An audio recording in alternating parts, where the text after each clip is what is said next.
आकाशवाणी का ये लखनऊ केंद्र है। प्रस्तुत है उर्दू कार्यक्रम। पेश खिदमत है उर्दू प्रोग्राम। सभी सामीन को शमीम का आदाब। हजरात, हर मज़हब में रोज़े रखने का हुक्म है। ये बात दीगर है कि इसके नाम और तरकीब अलग अलग हैं। कहीं इसे व्रत, उपवास तो कहीं फास्ट कहा गया। रोज़ा इस्लाम के 5 फ़राइज़ में से एक है। रमज़ानुल मुबारक का महीना इस्लामिक कैलेंडर का 9वां महीना है, जो कि शाबान के बाद आता है। इस महीने में हर बालिग मुसलमान के लिए रोज़ा रखना फ़र्ज़ करार दिया गया है। इसी मौजू पर और गुफ्तगू करने के लिए हमने अपने स्टूडियो में मदु किया है डॉक्टर ज़ीशान मिसबाही को। लीजिए डॉक्टर ज़ीशान मिसबाही से मकाला समात फरमाइए। खैर व बरकत का महीना रमज़ानुल मुबारक। सामईन किराम, अस्सलामु अलैकुम व रहमतुल्लाहि व बरकातुहू। ख़वातीन व हज़रात, रमज़ानुल मुबारक का महीना बड़े ही खैर व बरकत का महीना है। इसके आते ही मुसलमानों में ताअत व इबादत का ग्राफ बढ़ जाता है। घर की रौनक और बाज़ार की चहल पहल में इजाफ़ा हो जाता है। कुरान व हदीस में इस माह मुबारक की बड़ी फ़जीलतें आई हैं। सूरह बकरा आयत नंबर 185 में अल्लाह करीम फरमाता है, अऊज़ु बिल्लाहि मिनश शैतानिर रजीम, बिस्मिल्लाहिर रहमानिर रहीम, शहरु रमज़ान अल्लज़ी उन्ज़िल फ़ीहिल क़ुरान हुदल लिन्नासि व बय्यिनातिन मिनल हुदा वल फ़ुरक़ान फ़मन शहिद मिनकुमुश शहर फ़लियसुम। ये रमज़ान का महीना है जिसमें कुरान को नाजिल किया गया, जो तमाम इंसानियत की हिदायत और हिदायत व फ़ुरक़ान के दलाइल का ख़जाना है। लिहाजा तुम में से जो कोई इस महीने को पाले, उसे लाजिम है कि इस महीने में रोज़े रखे। इस आयत करीमा में रमज़ान की फ़जीलत के हवाले से 2 बातें मज़कूर हैं।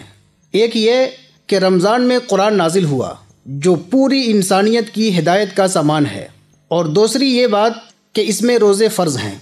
रमज़ान की फ़जीलत में कुछ ना हो तो भी ये 2 बातें उसकी शान व अज़मत के इजहार के लिए काफ़ी हैं। कुरान कोई मामूली किताब नहीं है, बल्कि आसमानी हिदायत का आखिरी सरचश्मा है, जो अपनी असल सूरत में महफूज है। कुरान के लफ्ज़ों में ये हिदायत भी है और दलील हिदायत भी, यानी दावा भी है और दलील भी। जहाँ तक रोज़े की बात है तो ये महज भूखे रहने का नाम नहीं है, बल्कि रूहानी व अखलाकी तरबियत का एक जामे मंशूर है। एक महीने तक दिन के औकात में सिर्फ़ अल्लाह की रज़ा के लिए पेट और जिन्स की जायज़ ख्वाहिशात से ख़ुद को दूर रखना, दरअसल पूरे साल ख़ुद को नाजायज़ ख्वाहिशात और शहवतों से दूर रखने का एक तरबियती वर्कशॉप है। Heart attack, blood pressure, cholesterol, जिस्म से जहरीले मवाद की सफाई जैसे दर्जनों तिब्बी फ़वाइद उस पर मुस्तज़ाद हैं। रमज़ानुल करीम के फ़ज़ाइल व बरक़ात के हवाले से कसरत से अहादीस भी वारिद हैं। खुसूसन ये हदीस बहुत ही मशहूर है, इज़ा जाअ रमज़ानु फ़ुतिहत अब्वाबुल जन्ना व गुल्लिक़त अब्वाबुन नार व सुफ़्फ़िदतिश शयातीन। जब रमज़ान आता है तो जन्नत के दरवाज़े खोल दिए जाते हैं, जहन्नम के दरवाज़े बंद कर दिए जाते हैं और शयातीन ज़ंजीरों में जकड़ दिए जाते हैं। इस हदीस की शरह में उलमा ने 2 बातें कही हैं। एक ये कि हकीकत में ऐसा ही होता है कि जन्नत के दरवाज़े खोल दिए जाते हैं, जहन्नम के दरवाज़े बंद कर दिए जाते हैं और शयातीन क़ैद कर लिए जाते हैं। इस पर एक एतराज़ ये होता है कि जब रमज़ान में शयातीन मुक़य्यद होते हैं, फिर इस महीने में लोग गुनाह क्यों करते हैं? इसका जवाब है कि गुनाह की तरफ दावत देने वाला सिर्फ शैतान नहीं होता, बल्कि ख़ुद इंसान का नफ्स भी उसे बुराइयों की दावत देता रहता है। कुरान में है, इन्नन नफ्स लअम्मारतुम बिस्सू। दूसरी बात ये कि शैतान तो नेक लोगों को बहकाने का काम करता है। जो लोग नफ्स की ग़ुलामी में खुद ही शैतान बन चुके होते हैं, उन्हें अलग से किसी शैतान की ज़रूरत नहीं रह जाती।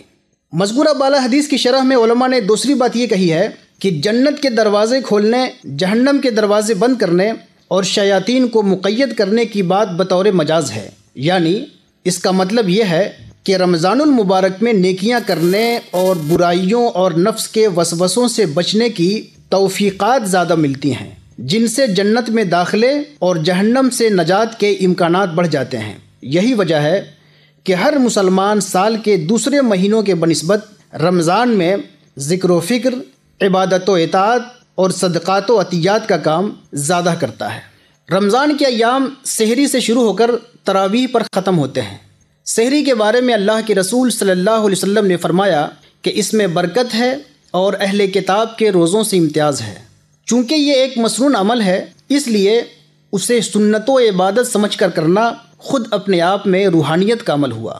مزید یہ کہ سحری کرنے سے دن بھر کی بھوک کی جو شدت ہے اس میں بھی کمی آتی ہے، جو طبی لحاظ سے مفید ہے۔ رمضان کے دن میں اپنے معمول کے کام کرنے کے ساتھ ذکر و تلاوت پر زیادہ سے زیادہ زور دینا چاہیے، چونکہ یہ وہ خاص ایام ہیں جن کی عبادتوں کا ثواب کئی درجے بڑھ جاتا ہے۔ سورج غروب ہوتے ہی مسلمان افطار کرتے اور دوسروں کو کراتے ہیں۔ یہ عمل بھی مسنون اور بابرکت ہے، اس سے باہمی محبتوں میں اضافہ ہوتا ہے۔ یہ الگ بات ہے کہ آج کل افطار پارٹیاں غیر معمولی تکلفات اور دکھاوے کا سامان بنتی جا رہی ہیں۔ گویا سحری و افطاری کا اہتمام تبرک اور ثواب کے لیے ہونا چاہیے، نہ کہ تکلف، ریاکاری اور بے تحاشا کھا کھا کر خود کو بیمار کرنے کے لیے ہونا چاہیے۔ رمضان کی راتوں میں نفل نمازوں کی بڑی فضیلتیں آئی ہیں، اس لیے ان راتوں میں جتنا ممکن ہو سکے زیادہ سے زیادہ نوافل کا اہتمام کرنا چاہیے۔ سلف سے 20 رکعات کی روایات زیادہ ملتی ہیں، اس لیے ہمارے نزدیک 20 رکعات تراویح پڑھنا افضل اور مانوس عمل ہے۔ تاہم اگر کوئی اس میں کمی یا بیشی کرتا ہے تو بھی کوئی شرعی قباحت نہیں ہے۔ ان اعمال کے ساتھ نئے ملبوسات کا اہتمام، غریبوں اور حاجت مندوں کی خبر گیری، چیریٹی اور صدقات پر خصوصی توجہ بھی اس ماہ مبارک کی برکات میں اضافے کا باعث ہے، اور مسلمان ان امور کا اہتمام بھی خوب کرتے ہیں۔ رمضان کے ان ظاہری اعمال و مراسم کے ساتھ روح رمضان پر بھی ہماری نظر ہونی چاہیے، چونکہ روزہ ایک خالص روحانی معاملہ ہے۔ یہ ایک ایسی عبادت ہے جو بندے اور اس کے خدا کے بیچ ایک راز ہے، اس سے کوئی دوسرا شخص آشنا نہیں ہو سکتا۔ اسی لیے اللہ کریم کا ارشاد ہے، ان الصوم لی وانا اجزی بہ، یا اس کو یوں پڑھیں کہ ان الصوم لی وانا اجزی بہ، یعنی روزہ خاص میرے لیے ہے اور میں ہی اس کا بدلہ دوں گا، یا میں ہی اس کا بدلہ بن جاؤں گا۔ قرآن میں جہاں فرضیت روزہ کا حکم آیا ہے، وہاں اس باطنی و روحانی پہلو پر خاص توجہ دلائی گئی ہے۔ ارشاد ہے، یا ایھا الذین آمنوا کتب علیکم الصیام کما کتب علی الذین من قبلکم لعلکم تتقون۔ اے ایمان والو، تم پر روزے فرض کیے گئے جیسا کہ تم سے پچھلی قوموں پر فرض کیے گئے، مقصد یہ ہے کہ تم تقوی حاصل کرو۔ اس طرح سے دیکھیے تو روزے کا اصل مقصد تقوی کا حصول ہے۔ تقوی کیا ہے؟ تقوی ربانی معرفت، قلبی تزکیہ اور اخلاقی تطہیر کا نام ہے۔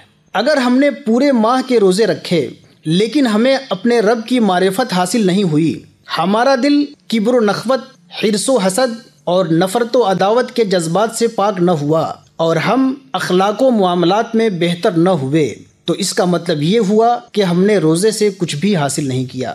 روزے کی روحانی و اخلاقی اسپیکٹ کے حوالے سے اللہ کے رسول صلی اللہ علیہ وسلم کا یہ ارشاد بھی بہت اہم ہے، من لم یدع قول الزور والعمل به فلیس للہ حاجۃ فی ان یدع طعامہ و شرابہ۔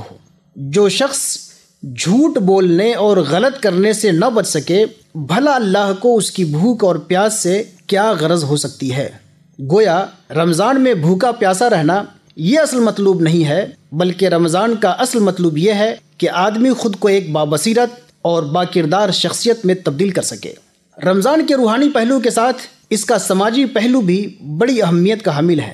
اس کا اندازہ صدقہ فطر کے فلسفے سے بطور خاص ہوتا ہے، جس کے مطابق عیدگاہ جانے سے قبل اسے ادا کر دینا چاہیے۔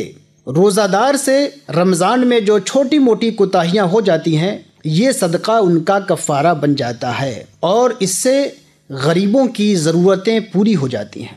یہ اللہ کے رسول صلی اللہ علیہ وسلم کا ارشاد ہے، جو ابو داؤد اور ابن ماجہ وغیرہ کتابوں میں مذکور ہے۔ اس سے واضح ہوا کہ روزہ اگرچہ خالص اللہ کی عبادت ہے، لیکن اس عبادت کو خلق خدا کی خدمت سے بھی مربوط رکھنا چاہیے، چونکہ نفلی عبادات خواہ بدنی ہوں کہ مالی، ان کا ثواب اس مہینے میں فرض کے برابر ہو جاتا ہے۔ اس لیے مسلمانوں کو چاہیے کہ اس ماہ مبارک میں نفلی نماز و اذکار کے ساتھ بطور نفل انفاق اور خدمت خلق پر بھی پوری توجہ صرف کریں، اور اس معاملے میں مسلم و غیر مسلم کا فرق بھی نہ کریں۔ سب خلق خدا ہیں، سب اللہ کی مخلوق ہیں، جن کی ضرورت پوری کرنے سے رب کی رضا حاصل ہوگی انشاءاللہ۔